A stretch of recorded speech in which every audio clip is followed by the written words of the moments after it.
So good evening, everybody. I'm Robin with the Ramsey County Historical Society. I'm going to turn it over to Peter Ratcliffe and Stefan Aune in just a minute, but I want to thank you all for being here tonight.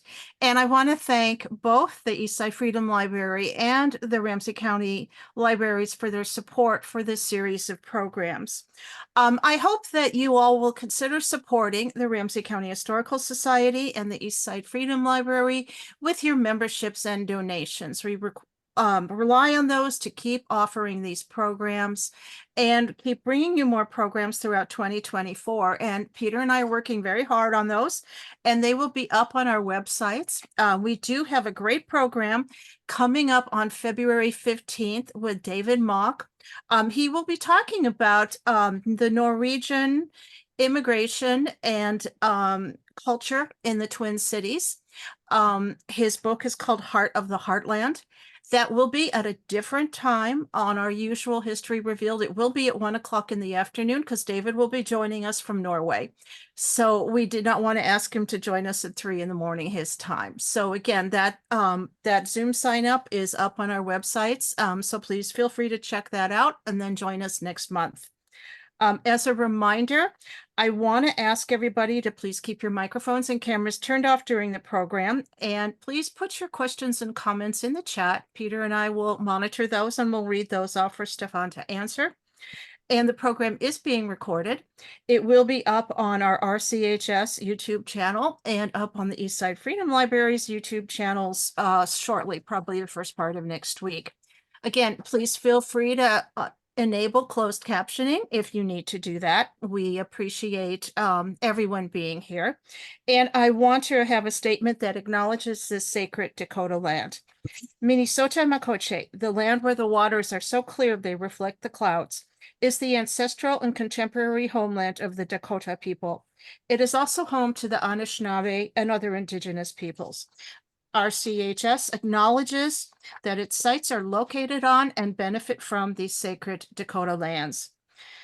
We are committed to preserving our past, informing our present, and inspiring our future. Part of doing so is acknowledging the painful history and current challenges facing the Dakota people, just as we celebrate the contributions of the Dakota and other indigenous peoples. You can find our full land acknowledgement statement on our website, which is on the screen.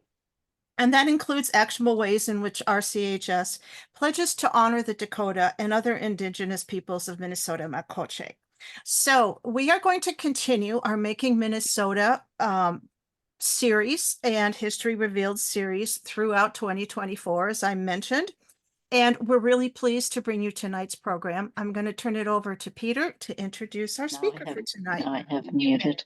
And we will be putting a link in the chat. I could turn this for down. Stefan's book. And if everybody could please turn off your microphones, we'd appreciate it. And we'll have that link for subtext books. And Stephen, I guess, is going to put a little coupon code in there as well. So again, thank you all for being here tonight. And thank you, Peter. Thank you, Robin. And I too want to welcome everyone on behalf of the Eastside Freedom Library. This is a special treat for me tonight. Stefan was a student at Macalester College and graduated in 2011. And I'll take credit for anything he says that you think is right, and we'll put it on him for anything he says that you think is wrong. That's how we do things. And Stefan went on from Macalester to get a PhD at the University of Michigan. And then he taught for 3 years at NYU, and now has landed at Williams College in Western Massachusetts, where he is teaching in the American Studies program.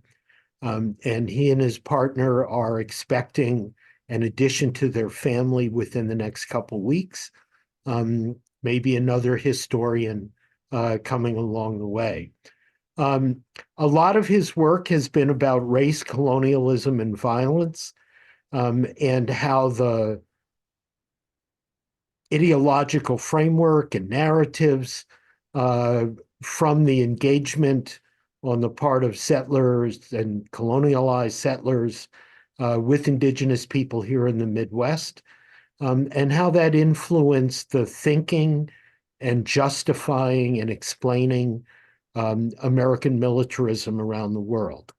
So Stefan is going to share with us a presentation including a PowerPoint. Again, as Robin said, if you have questions, please put them in the chat and we will be tracking them and we will share them with him when his presentation is done so that he can respond to your questions. So again, thank you so much for joining us tonight from Massachusetts and returning to your native Minnesota and dropping some knowledge with us. So we're all yours, Stefan. All right.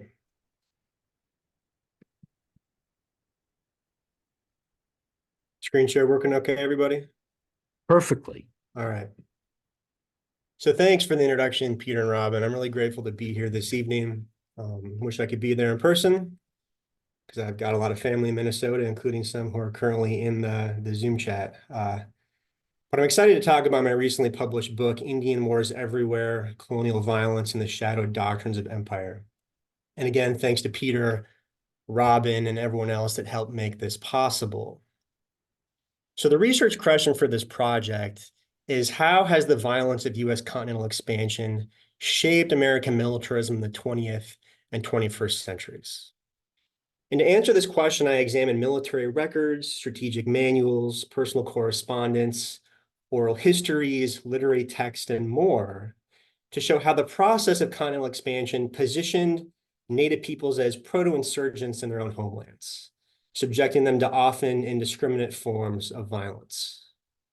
And at the end of the 19th century, these so-called Indian Wars went global as the United States acquired overseas territories following the Spanish-American War. And charting these transnational connections, I show how American soldiers in the Philippines, Vietnam, Iraq, Afghanistan, and elsewhere have continued to imagine themselves as quote-unquote Indian fighters and instituted tactics, both real and imagined, that have been honed in the Western United States, what I call a shadow doctrine of colonial violence.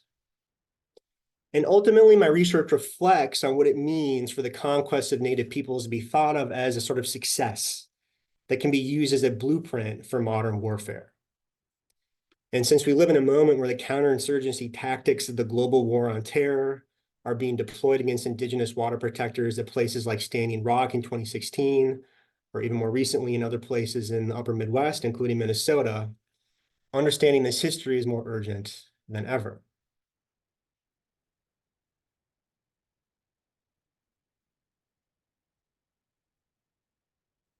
And I want to start with a moment many of you may remember. I can remember it vividly because I was sitting in the McAllister College Campus Center about 2 weeks from graduation. On May 2nd, 2011, President Barack Obama, Vice President Joe Biden, and other members of the United States National Security Team are sitting in the White House Situation Room. And they're listening to CIA Director Leon Panetta narrate the unfolding of Operation Neptune Spear, a mission targeted at al-Qaeda leader Osama bin Laden. When Special Forces operatives reach the target, Panetta reports, quote, "We have a visual on Geronimo." And after a few minutes, he proclaims Geronimo EKIA. So Geronimo, which is the name given to a Chiricahua Apache leader by his Mexican enemies, was code for bin Laden. And the coded message that reported a successful mission was Geronimo EKIA, or enemy killed in action. A comparison that Fort Sill Apache tribal chairman Jeff Hauser would later call, quote, painful and offensive. And the ensuing debate over this codename controversy, which is taken up in newspapers, blogs, and on the floor of the Senate, pointed to the enduring legacy of these so-called Indian Wars. So the question for us is, why Geronimo and why bin Laden? And regardless of the codename's intentionality, it's a comparison that's embedded with a lot of historical weight. The war on terror, like basically every war the United States is engaged in, saw numerous references to conflicts with Indians. These conflicts have always exercised a powerful cultural hold, particularly in the military. Enemy territory has often been, quote unquote, Indian country. And soldiers have often imagined their enemies as Indians and imagined themselves as Indian fighters. In Indian Wars Everywhere, my book helps to fill in the blanks where other scholars have made assumptions about whether and how the Indian Wars continue to resonate into the present. Previous studies have paid less attention to U.S. military doctrine, strategy, or tactics, or they've assumed a consistent transfer of Indian warfare across time and space. So today I want to talk about why the Indian Wars and Indian fighting seem to be everywhere.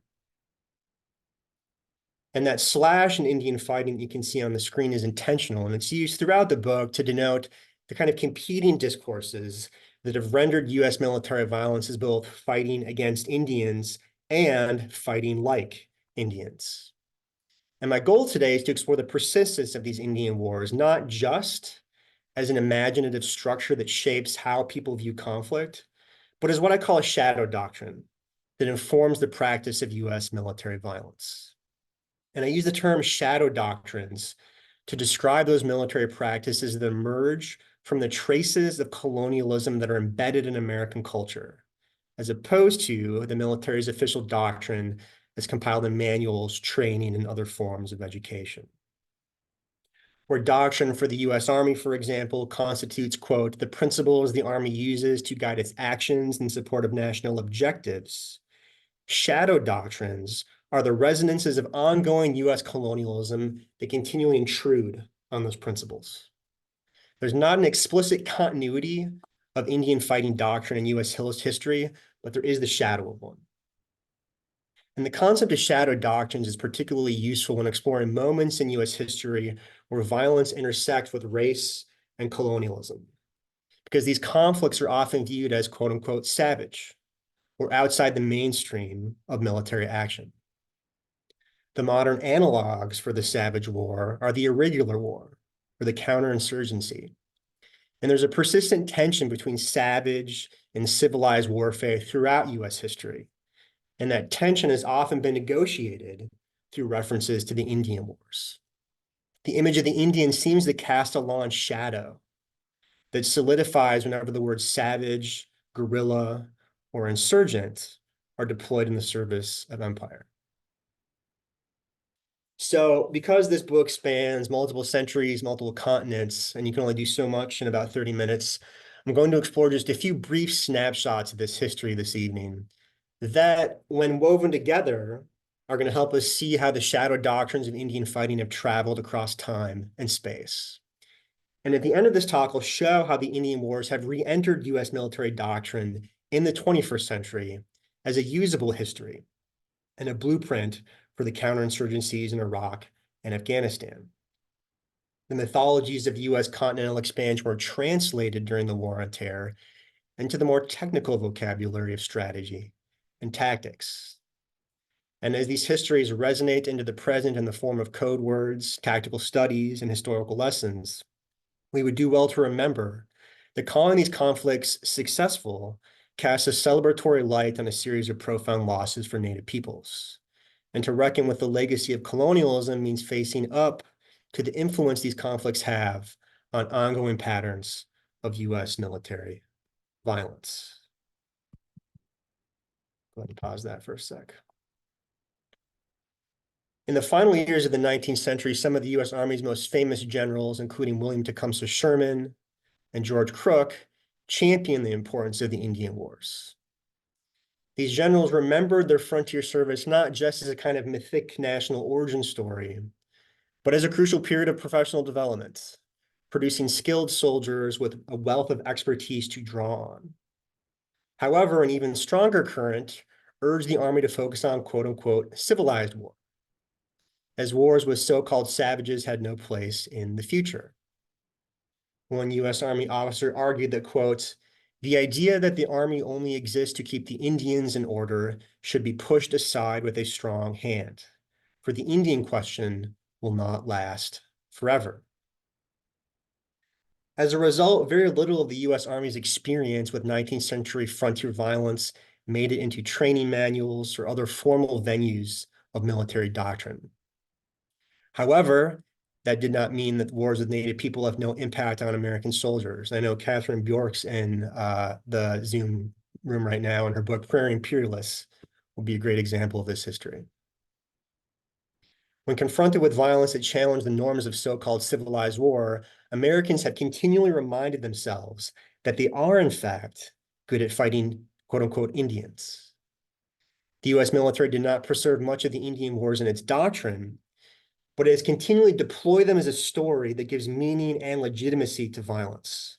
And our first stop in that story is the Philippines. Spain ceded the Philippines to the United States in the Treaty of Paris, signed on December 10th, 1898, at the end of the Spanish-American War. Betraying Filipino hopes for independence, there had been a long-standing Filipino independence movement. A war soon broke out between Filipino revolutionaries and US soldiers. And as the war expanded, soldiers, journalists, and politicians in the United States started to call on the army to tap into the shadow doctrines of colonial violence forged during the previous century. And as you can see from the excerpt from a poem on the screen, there was really a literal barrage of comparisons made between Native North Americans and between Filipinos resisting the US occupation. Military newspapers lauded the War Department for sending veterans of the Indian Wars to the Philippines. Thankful that the, quote, apparently useless warfare in the Indian country years ago is bearing good fruit in these latter days. And today I'll just raise one example of this, the formation of Young's Scouts by Henry Ware Lawton, an American general that served in the Philippines until his death in December 1899. Himself a general who was famous for helping capture the Apache leader, often known as Geronimo. So Lawton arrived in the Philippines in March to great fanfare from the press. One newspaper proclaimed, quote, Indian tactics to be adopted. The reporter, who likely spent time with Lawton or someone on his staff, wrote that, quote, the tactics will be those of the old-time frontier fighting. On May 3rd, 1899, as US troops pushed north from Manila, Lawton sent a telegram to the adjutant general with an unusual report. And he said, quote, I have organized a most efficient detachment of scouts, employing Mr. W.H. Young, an old frontiersman, prospector, and scout as chief, with 25 selected volunteers.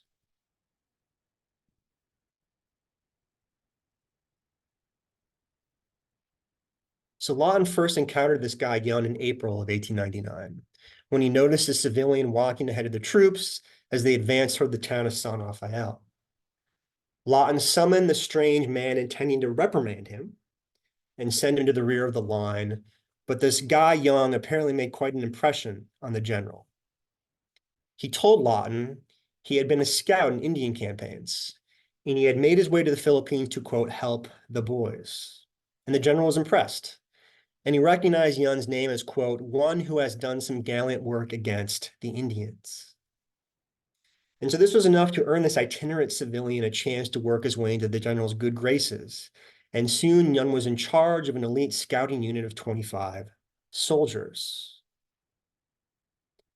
Young Scouts, as the unit came to be known, were independent from the main body of soldiers. They advanced half a day ahead, locating the enemy and sometimes engaging them. At this stage in the conflict, the war in the Philippines was somewhere in between a series of pitched battles and the guerrilla warfare that would define the later stages of the conflict.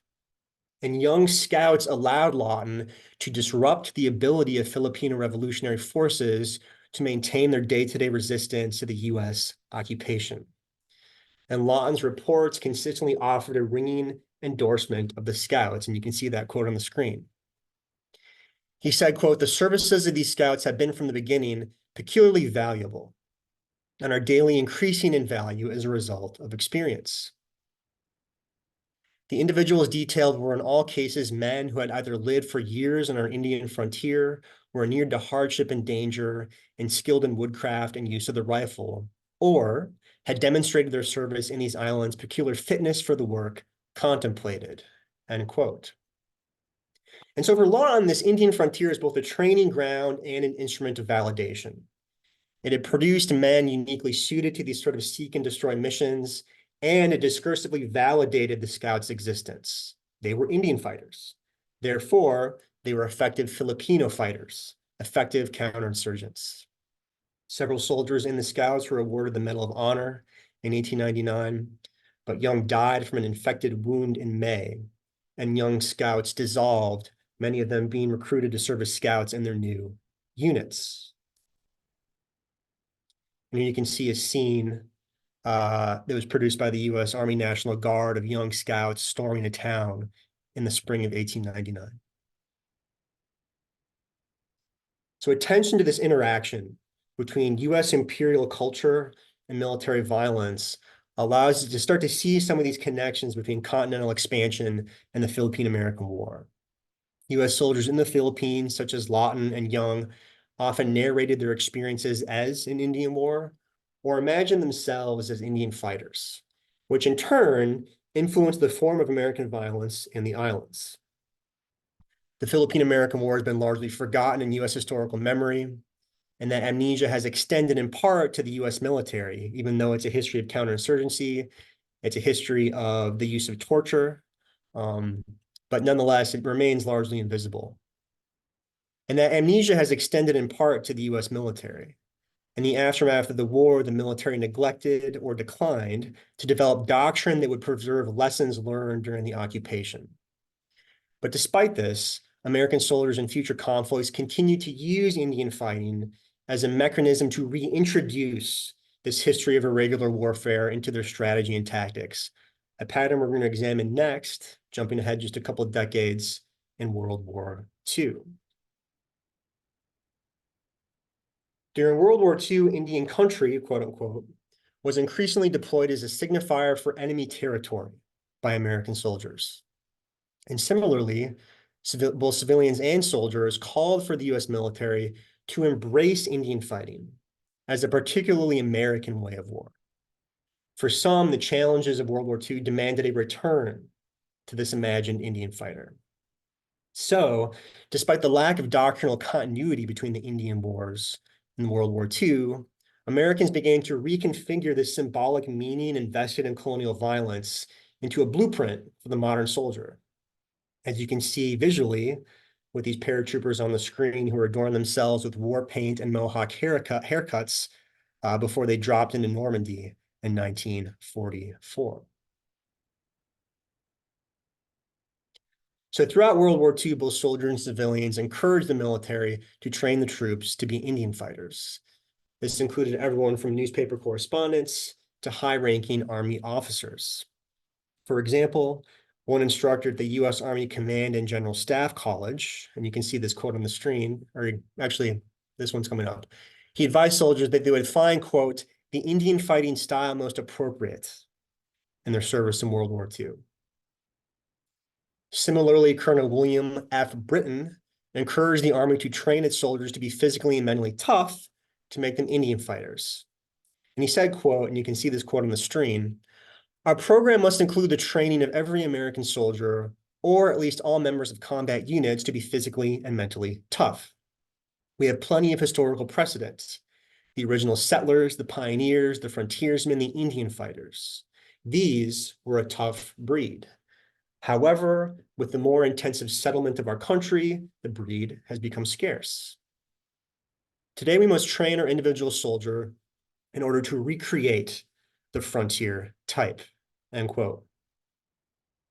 And so the kind of Indian fighter he's offering here is a colonial abstraction reconfigured as an instructional template. Recreate the Indian fighter for World War II. And this was a process that is most explicit in the formation of the U.S. Army Rangers during the war. Soldiers who drew overtly on the mythologies of U.S. settler colonialism to validate their position as the precursor to the modern-day special forces. When initially conceiving of the Rangers, Colonel Lucian Truscott and General Dwight Eisenhower wanted an alternative to the British commando, something uniquely American, and so they settled on the quote-unquote Rangers.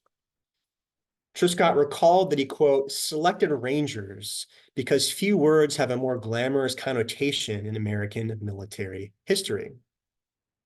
In colonial days, men so designated had mastered the art of Indian warfare and were guardians of the frontier, end quote. And so this mythology of American colonial violence masked the fact that the US military did not fully remember how to fight these quote unquote Indian wars, at least as far as formal military doctrine was concerned. But the mythology itself was good enough to function as a shadow doctrine that influenced the formation and the practices of groups like the US Army Rangers. And these connections grew increasingly even more explicit during the Cold War, particularly during the United States' involvement in the war in Vietnam.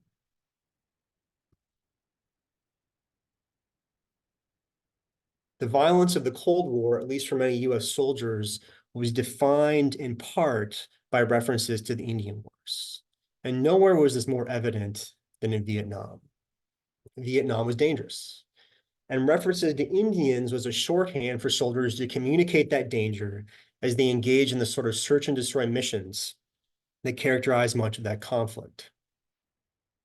During the congressional investigation of the My Lai massacre, Colonel K.B. Barlow referred to, quote, Indian country as the area where, quote, most everyone is enemy and the US forces dealing more directly with the guerrillas and local NLF forces. And I see these references to the Indian Wars as more than just casual utterances. Indian country meant not only the potential for violence, but a space in which American violence was actually given free rein. So more than simple metaphor, Indian country named the intertwining of ideology and tactics, a shadow doctrine that animated US conduct in Vietnam. And we can see this most closely with the so-called free fire zones. The US military made at least a public effort to wrestle with the question of what the rules of engagement should be in Vietnam, in part in reaction to massacres like the massacre at My Lai, which is not necessarily an exception, but was far more common than is often remembered in the US historical memory. Top generals, including William Westmoreland, demanded that US soldiers be exposed to the rules of war. However, it also seems clear that quote unquote Indian country was functioning precisely as a set of rules of engagement, an informal set of rules attached to a descriptor for the environment that soldiers occupied, an environment where the rule was very often to simply fire indiscriminately. US Navy Captain Clarence Wages echoed these descriptions of Indian country as a, quote, free fire zone in an oral history interview, where he said, quote, you went down there to Indian country and had a sector that you fired harassment and interdiction fire. It was indirect fire. You were just shooting out the area. In an interview with another Vietnam veteran, the rules of engagement are addressed even more explicitly. The interviewer says, what were your rules of engagement there? And the soldier responds, everything was Indian. It was all Indian country. There really were no civilians. Here we can see clearly that Indian country is literally just shorthand for the rules of engagement in which anything can be fired upon. Everything was Indian means that everything can be shot. Everything is killable. And these sorts of controversies generated plenty of controversy in Vietnam, particularly the emphasis placed on producing high, quote, body counts as a metric of the war's success. And these linkages between Indian country and spaces of sometimes exceptional violence would continue during the War on Terror, particularly in Afghanistan and Iraq. So we're going to jump forward just one more time in the timeline. In a 2011 monograph completed at the U.S. Army War College, Lieutenant Colonel Michael G. Miller reflects on the similarities between the Indian Wars and the War on Terror. And he says, quote, it's not a stretch when looking at an early photo of military officers sitting in a circle with Indians having council or powwow over some grievance, just as we have seen young officers doing in Afghanistan with local tribal elders. The times, places, names, and combatants are different, but the human nature of the conduct of insurgent war remains the same. The Indian Wars in general can provide us with many lessons learned to help in the fight against insurgents of the 21st century. And so in this quote, Miller is proposing a really striking visual continuity, and you can see an example of that continuity on the screen right now. The frontier soldier transplanted to the mountains of Central Asia, kind of dual images that really evoke both the colonial nostalgia of continental expansion and the imperial ambitions of the War on Terror. And this has proven to be an attractive comparison, one that Miller and many other US soldiers, strategists, and historians had made in the years since the terror attacks of September 11th, 2001, and the subsequent invasions of Afghanistan and Iraq. These writers reimagined the War on Terror as an Indian War in an effort to relearn how to fight a counterinsurgency. And so it was during the War on Terror that Indian fighting emerged more explicitly back into the venues of formal US military doctrine. The invasions of Afghanistan and Iraq began with swift military victories that both degenerated into protracted occupations. Unprepared to fight multiple counterinsurgencies, the US military around 2004 really scrambled to update its doctrine.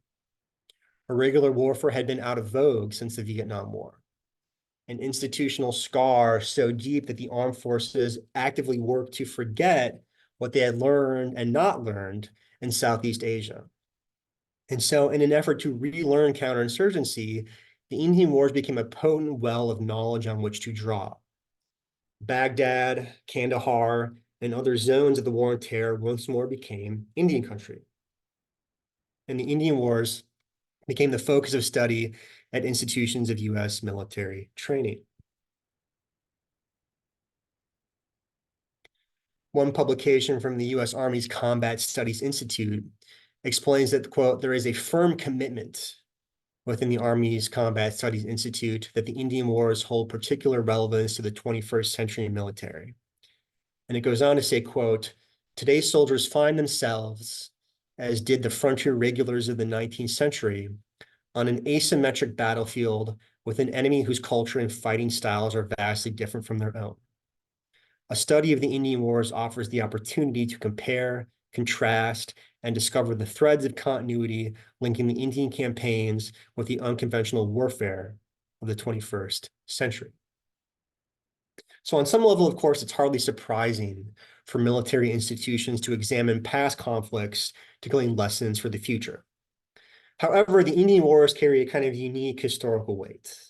These were wars of conquest, a conquest that remains forever unfinished as the settler colonialism of modern America continually rubs up against the sovereignty Native nations work to preserve. Returning to the comparisons of Geronimo and bin Laden from the start of my talk, we can find a similar example from 2003 written by an officer at the US Army War College. And that quote's on the screen right now. And he says, quote, both the Apaches and the Islamists possess a charismatic group of leaders. The Apaches were led by Cochise, Natchez, Victorio, Geronimo, and others, names that still echo throughout the world. Today, the leaders include Osama bin Laden, Mullah Omar, leader of the Taliban, of course. All these historical and current leaders preach a fantasy ideology that seek to have the US depart from, quote, their territories and for, quote, the people to return to an imagined life that is forever gone.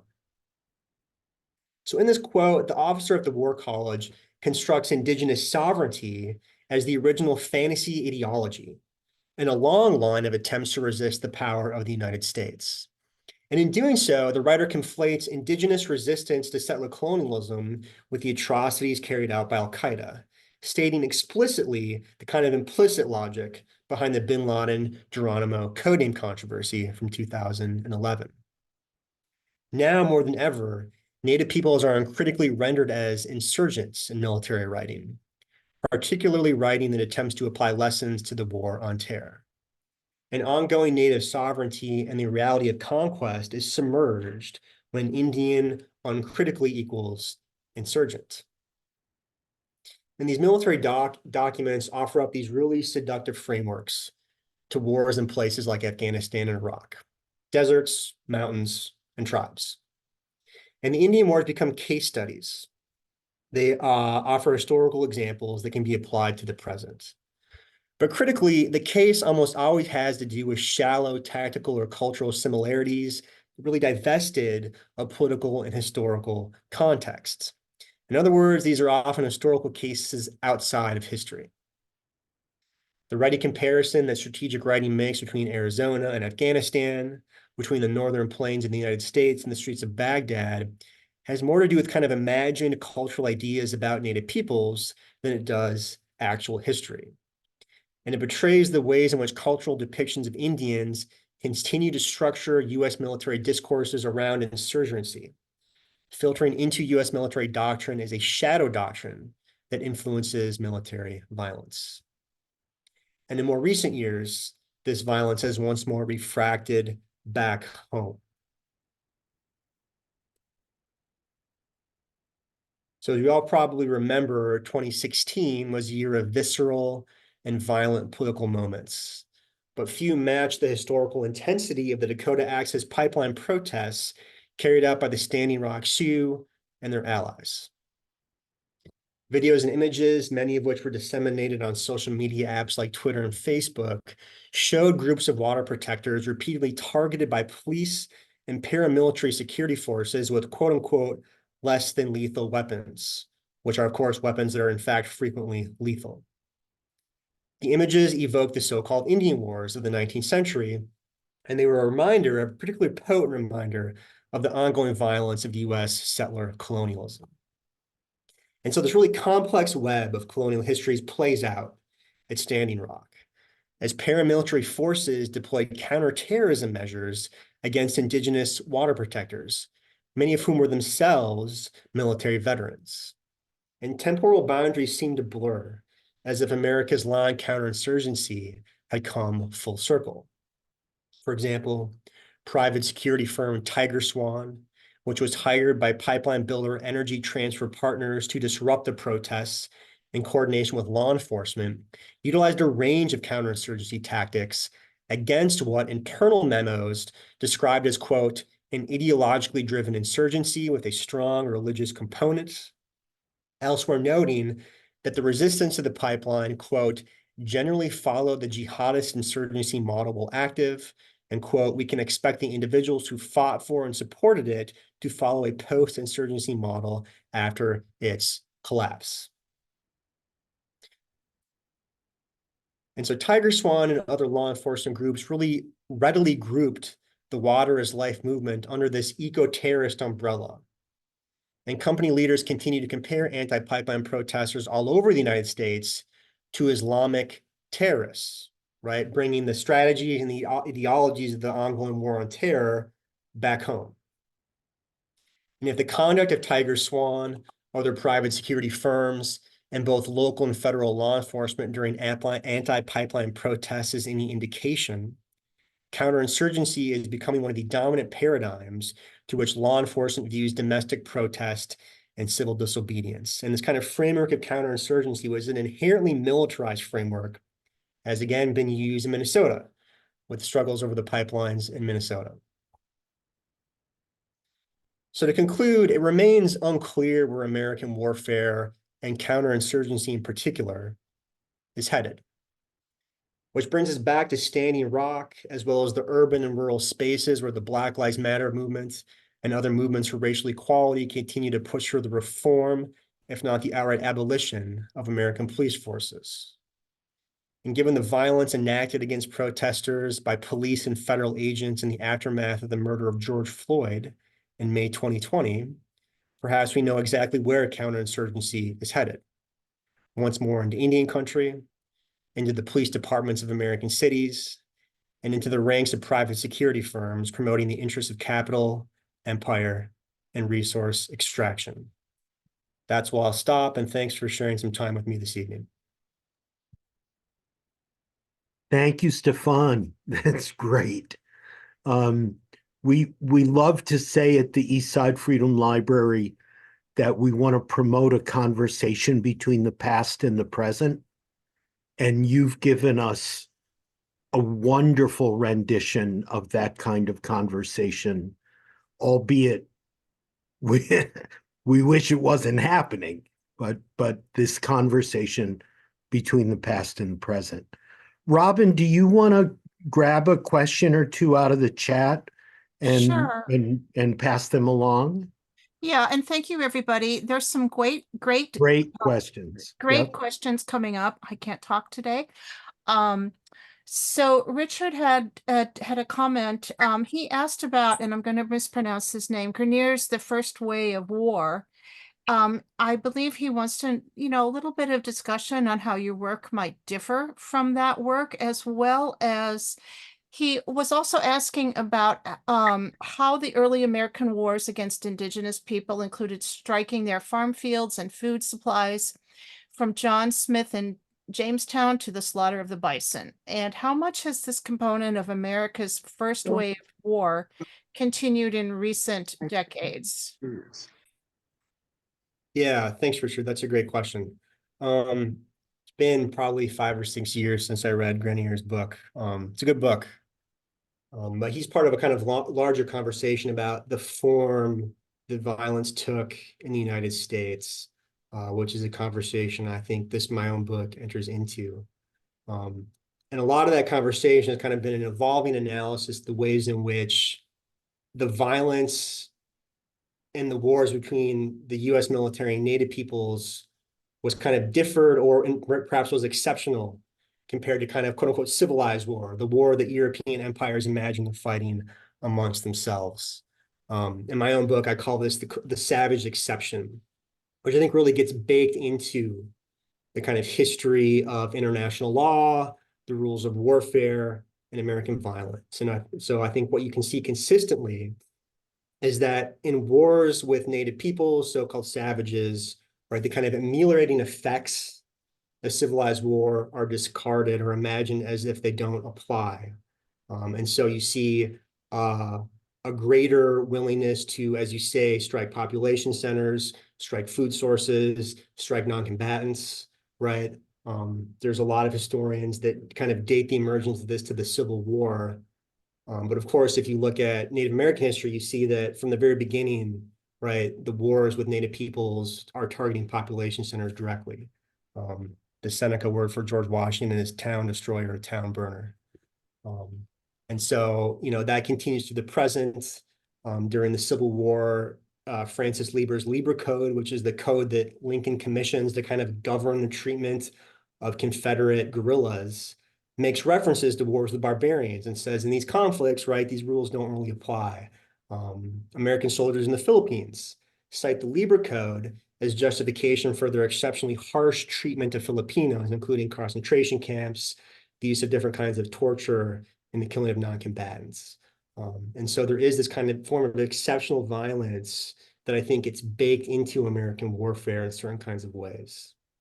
Of course, at the same time, American military officers in the 19th century are frequently some of the harshest critics of US Indian policy, right? Because they find themselves in this liminal space where they're both tasked with fighting Native peoples and governing Native peoples, right? So the kind of precursor to the modern day counterinsurgency, where your goal is to win hearts and minds, really go back to these kind of colonial wars, where you're not simply trying to defeat opposing armies, but actually control and sometimes subsume entire populations into a new settler national structure.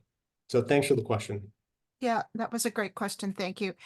Tess also all the questions are great. Tess had a really good question too, where she's mentioning that there's a strong military tradition in Native communities over the last century. And I believe any of us that have attended any Native ceremonies, the veterans are honored. But she asks, have you examined or thought about the impact on these individuals of these shadow doctrines or vice versa? Yeah, great question, Tess. So that's kind of like an invisible subscript to my book. It's not really what my book's about, but there are moments where I reckon with it because, of course, per capita, Native peoples have had consistently some of the highest rates of enlistment in the armed forces, right? From World War I onward, they're serving in large numbers even before Native peoples are citizens, right? Because that happens in 1924 en masse for Native Americans. So, that's not the explicit focus. I do make gestures here and there. And there are moments where, for example, when I talk about the war on terror, I cite a Native veteran that talks about being in a briefing and hearing the phrase, "We're about to go into Indian country," and the ways in which that kind of stirs up this weird feeling where it's like, well, I'm serving but also I'm kind of imagined as the enemy at the same time, right? The first female American soldier to die in the Iraq War is Lori Piestewa, who's a Hopi woman, right? So these histories are very much entangled. And so even though they're kind of not my main focus, they definitely kind of lurk and are something I pay some attention to. And there's actually a lot of good scholarship about Native military service, particularly in World War I and World War II. The work of Thomas Britton, I would suggest for that. Thanks. Thanks, Tess. She had a follow-up question about talking about the influence. In what ways has this influence of Indian wars extended to other global North powers? And she mentions that Hitler was, quote unquote, inspired by US Indian policy and practices, which, like so much else, is heavily erased and obscured.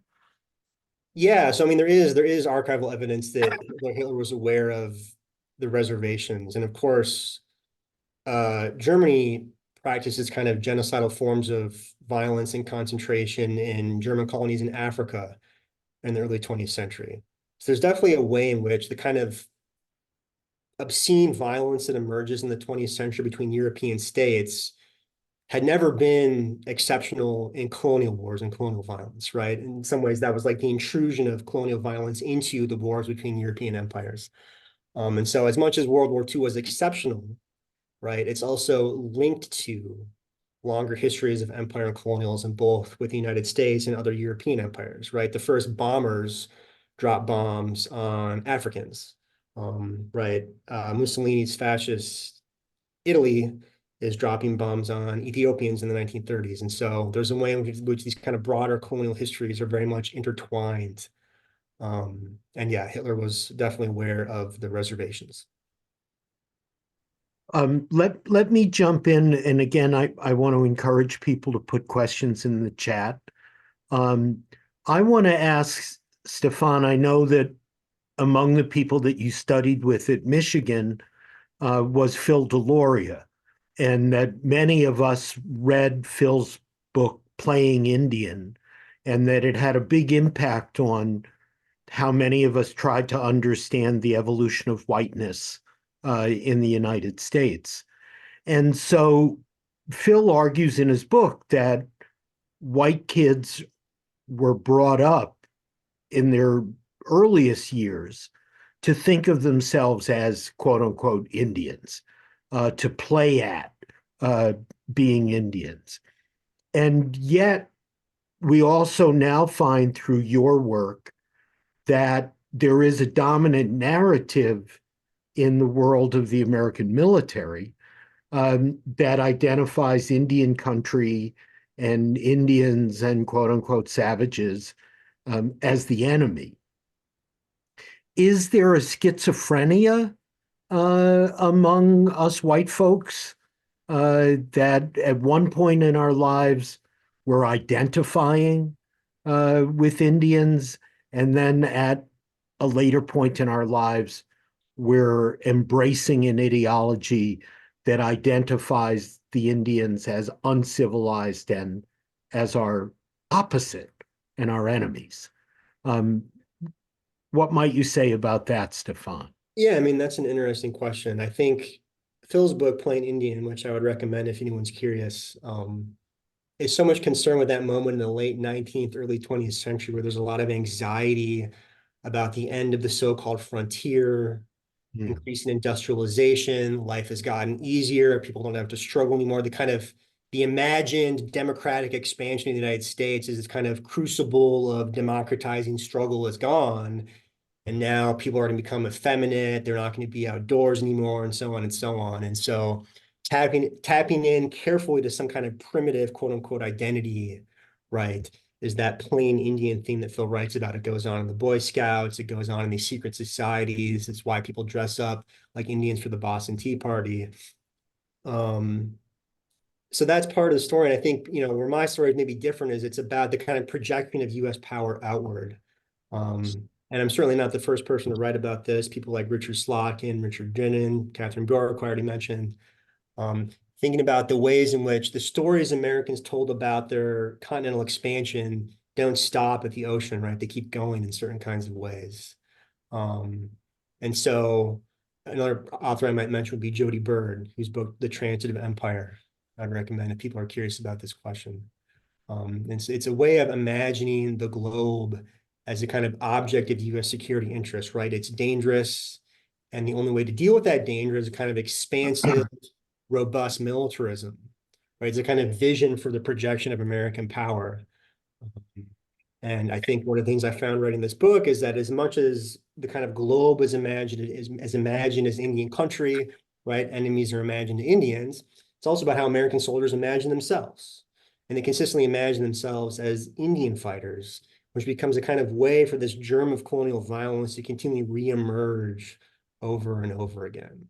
It's not unique that the United States kind of has these national mythologies that inform its expansion, right? I just heard a talk the other day by someone who was examining Russian imperial history, right? And Russians do something similar.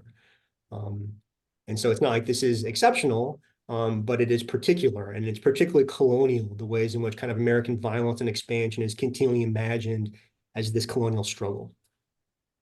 Thank you. Robin, is there another one you want to read out of the chat? Sure. And again, just I want to second. just draw people's attentions to Catherine Bjork's program that she did for us a couple months ago. And I put the link in the chat so you can watch the video. Let's see, I'm going back up to Arthur's question. He talked about an imagined life that is forever gone as a contradiction. And how can it be gone if it's only imagined? It sounds like the apologists are trying to cover their sins at both ends. Yeah, I mean, it's a good 49 question. participants. I think what we want to kind of, continually insist on when working Native American history is, of course, that like the story of Native North America does not end in 1890, which has often been the kind of popular imagination, right? It continues in the present and it continues into the future, right? And so on a kind of simple level, that particular quote is making that exact sin, right? Imagining that Native peoples are gone. Yeah.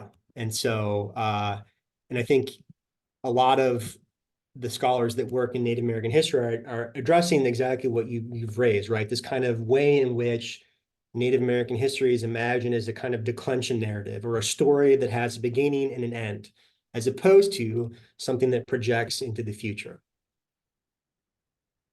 Great, thank you. Let's see. I just want to make sure I get everybody's questions here. Richard had another question about the Indigenous people of Canada, who also lost almost all of their land base. And of course, there were horrors there too, starvation, disease, and the infamous boarding schools. But there seems to be less military violence. Have you looked into that? And if so, why do you feel that there is less of that military violence and Indian country, discussions amongst the military, and what are those implications that might affect the Native people in Canada or Yeah, here? that's a good question. I mean, that gets into some aspects of Canadian history that I know less about, frankly. I think it's probably correct to say that there are fewer wars that are fought, right? But there is still different kinds of violence, as you note. And I think it probably has somewhat to do with the kind of idiosyncrasies of how colonial policy plays out in both countries. And we probably have to pull in a historian of Canadian colonialism to do a better job than I can with that one. And then Kate put in some comments in the chat about Standing Rock when the 4,000 military veterans showed up to present an apology as a history of military violence in Indian country. So thank you for that, Kate. And I did, as I mentioned, she has a link for the video clip as well. And then Lynn had a question. And you touched on it a little bit. So what are the parallels and contrasts to the U.S. responses and involvement in the Israel-Palestine conflict that's going on now? It seems officially the U.S. considers the Palestinians to be the terrorists, and yet the younger generations of the U.S. are more empathetic with the Palestinians and their rights to the land. And I'm not sure if you've looked into that, because your book probably came out before that conflict. Yeah, I mean, so the book doesn't address it directly, but I can talk about that some. So one of the things my book does is it considers explicitly the history of the word terrorism. And one of the things I find is that in the mid to late 19th century, actually, terrorism starts to enter into the Euro-American lexicon increasingly, right? It makes its way over as a result of European leftist and anarchist activity, right? Russians, Italians, and so on. And by the second half of the 19th century, terrorism is being deployed in two ways in the United States. One, to describe anti-Reconstruction violence in the South, right? The violence of the Ku Klux Klan and other groups that are sort of using white racial terror to keep down Black Americans. The other venue is to describe the resistance of Native North Americans, right? And so you see increasingly Native peoples being described as engaging in, quote, terrorism. And so one of the things I argue is that there's actually a longer history of terrorism being explicitly racialized in the history of the kind of global discourse around that word, right? Terrorism being used to describe the violence of non-state military actors resisting the violence of a colonial power. I think I don't want to go on this too long, but maybe what I'll say is that if you examine the media coverage of the war in Israel-Palestine, and particularly the invasion of Gaza, right? Palestinians have kind of always been terrorists, right? And that's frequently been used to delegitimize their resistance. At the same time, Israel's military violence frequently described as self-defense. And I think perhaps we might say that the kind of indiscriminate bombing of civilian population centers, there's also something terroristic about that. But that is not the discourse that enters into the vast, vast majority of US media outlets, including ones, quote unquote, further on more on the left, like the New York Times or the Washington Post. So I think if you're perhaps noticing ways in which discourses of terror or terrorism are being weaponized now, right, that's not the first time that's happened, and that's something I deal with in my own book. And Tess did bring up the point, which I should have mentioned, is that the Israel-Palestinian conflicts have been going on for decades, for 80 years and more. So, and then Dan mentioned that training our military requires education and training and fitness and discipline. And what do you feel that needs to be done to positively change away from this Indian fighting metaphor? I'm not a veteran, so I'm not going to make recommendations on like practically what should be done. I think part of the point of my book is a caution about the ways in which the kind of explicitly forms of racialized violence continually circulate in the stories the U.S. military tells about itself. The aspects of the Vietnam War that cause concern, the aspects of the war in Iraq and Afghanistan that cause concern, moments where kind of exceptional violence gets deployed. That violence often has racial overtones, often very explicit, like it did in Vietnam, did, like, for example, the Abu Ghraib scandal or the killings by private security firms like Blackwater in Iraq, right? And so to interrupt that process would require rethinking the deployment of these kind of narratives in U.S. military doctrine. Again, I'm not military, and I'm certainly not suggesting that military, and on some level, as I said, it makes perfect sense, right, to study the past to analyze the present. I think the point rather is that studying a kind of imagined past and then trying to reproduce that has the potential to continue to racialize U.S. military violence in ways that we might find problematic. Are there any other questions or comments from everybody? Peter, did you have Kate, did you Okay, want to? please. Yeah, so one of the things I thought about when I was looking at, and Stefan, I'm really looking forward to reading your book. And one of the things I appreciate about this discussion is the way you trace these things across different incidents. And particularly, I think this is, I'm really interested in the exploration in the 21st century and the return in the context of 9/11 and so on to the earlier doctrine. I noticed that too when I was doing my research, didn't do much about it, but this looking back to unconventional and irregular wars. One of the things that perplexed me, and I wonder if you have if you'll respond to this, is that these were not successes. The examples that they dredged up of, I mean, eventually, after, you know, the deaths of close to 500,000 people, you can say there was some degree of pacification in the Philippines, but the Indian wars on the plains were not successful. These were not military successes. In fact, you know, really, I think they're distinguished by the amazing level of, you know, ability of very diminished native forces to resist. So, I mean, that's just basically the thing that strikes me. Yeah. You know, I mean, yeah. So, any comment about the kinds of stories the military is telling itself and telling us? Yeah, I mean, that's a great question. And I think it gets at a kind of longer story about US military violence, and particularly the history of counterinsurgency. And, you know, I'd really recommend a book by David Fitzgerald called Learning to Forget, which is about US counterinsurgency doctrine from Vietnam to Iraq. But it's a story that goes back to the 19th century. It's a story your own book occupies, right? Which is that there's kind of continuing these, and the terminology changes over time, right? Guerrilla war, irregular war, counterinsurgency, small war, small unit operations, right?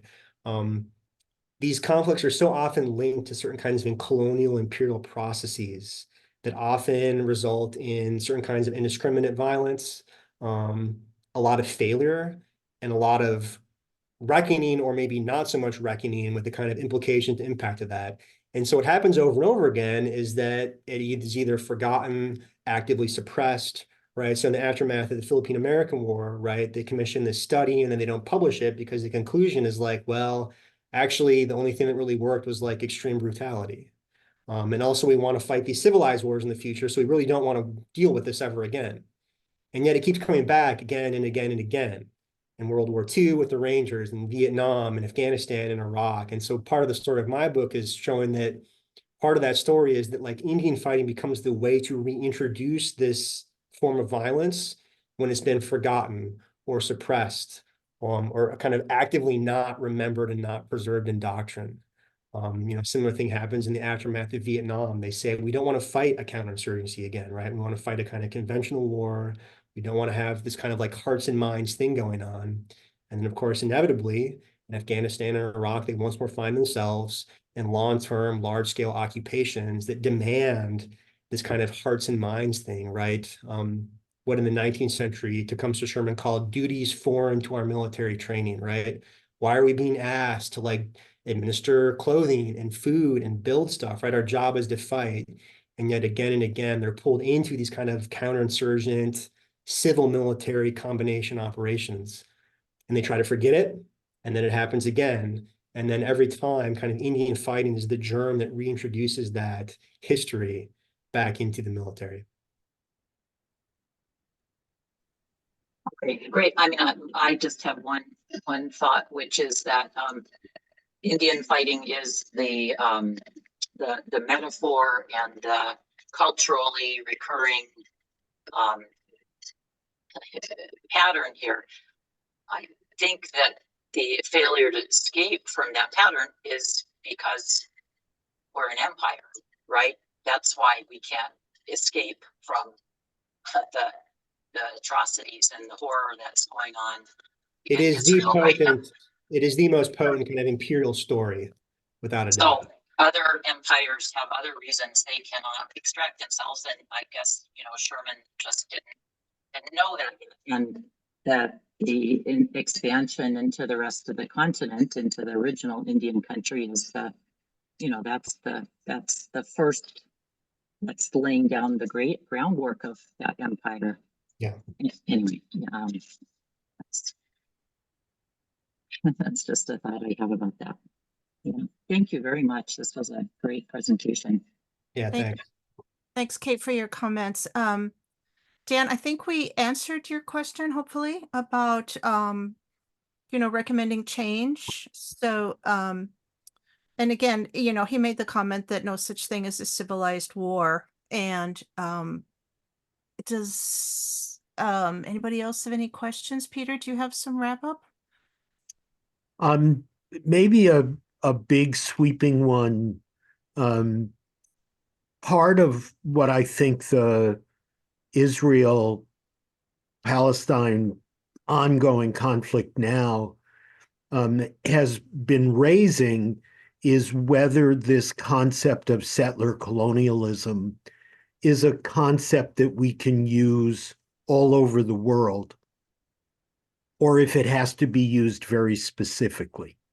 And I'm cautious about raising this with you because you've already said you're not an expert on Canada, and so you didn't want to say much about Canada.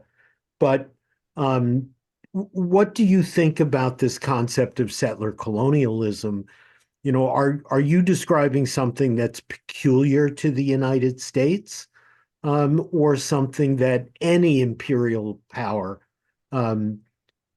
participates in and has constructed ideologically and culturally, as well as militarily, to some degree? Sure. I mean, so settler colonialism, a concept, it's always going to be manifest in historically specific kinds of ways, but I think it's at this point relatively uncontroversial for historians to describe the United States, Canada, Australia, New Zealand, in some ways South Africa as settler colonies.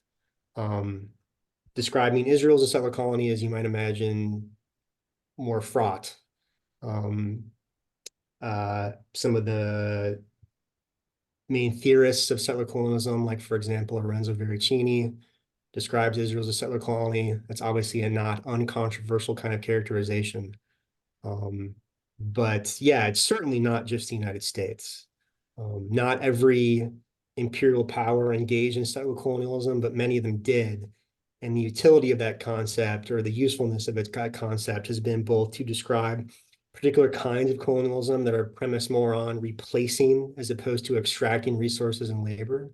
The other big utility has been the ability to describe colonialism as an ongoing thing, right? So in other words, in the United States, it's not a kind of historically bounded thing that ended back in the 19th century and now we're kind of a post-colony, right? It's an ongoing settler colony, right, that kind of continually rubs up against ongoing indigenous sovereignty, and moves, it's always there, but for, the broad American populace, maybe moves to the forefront in specific moments, like it did in 2016 at Standing Rock. Great, thank you. Robin, anything else? No, I just want to thank everybody for being here and also check out the chat for the links for the book. Please come to our February History Revealed and our other upcoming History Revealeds in 2020. I still can't believe it's 2024, but this year.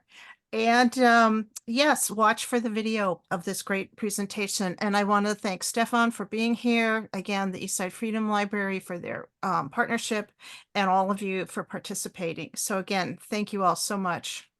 And again, the copies of the book are available at Subtext, and Stefan has generously given us a secret code so that we can get a discount on the book. So I encourage you to patronize that wonderful independent bookstore and pick up a copy of Indian Wars Everywhere. Stefan, thank you so much. Thank you. And I want you to send me baby pictures when there are baby pictures. Will do. Please. Great, great. Thank you. Thank you, Robin. Thank you, everybody, and stay warm out there. And we'll see you again next time. Thank you, Stefan. Thanks. Great. Thank you.